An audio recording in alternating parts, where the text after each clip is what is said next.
Okay, that's on AI, the exciting part of AI. And I'm going to throw a little bit of cold water on this because there is an impact on AI that's not desirable. And it's because of the sheer speed at which AI is coming at us. We can't adjust to it this quickly and not have casualties. And what do I mean by that is the K-shaped economy that we already have. The bifurcation between the haves and have-nots might be growing more, and that is worrisome. Not necessarily from an investing perspective, but just from a humanitarian perspective, and it's stuff that we should care about. It's stuff that we should always also be paying attention to. I don't think AI is going to take over every job. AI is not going to be able to take over my job because, if you're a creative thinker, maybe AI could compete with me on being creative, but it can't replicate what I'm going to do because it can't read my mind. Not yet, at least. But there are jobs that the AI, enterprise can take over, which we already have seen, which is coding. I don't think there is a serious coder who has coded since maybe December of last year. And AI is faster and better at coding. And that has had a real impact on the workforce. People who have built their careers on coding and software, we're hearing about a lot of layoffs in that department. And that has a real impact on society, right?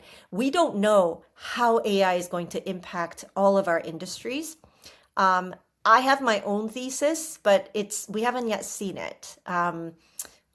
So it's difficult to really understand the impact on the labor market. And so this is something we need to pay attention to. We need to be mindful of.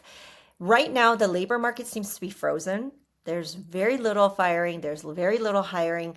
Last year it was because of tariffs, and I feel like now it's because of AI. Companies don't want to fire people because, they need them, but they also want to consider AI before they go on hiring people.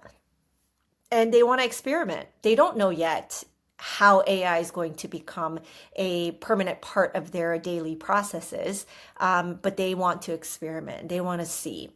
And that's causing a little bit of a freeze in the labor market, in my opinion. College graduates are having a hard time finding jobs because, especially those who are coming out now, or maybe even last year, their college experience was before AI became agentic, right? So, but guess what? Like, I have all the optimism about young people because you can learn really fast. And you're going to be able to get into a company and adapt AI much quicker than people who have been using old systems.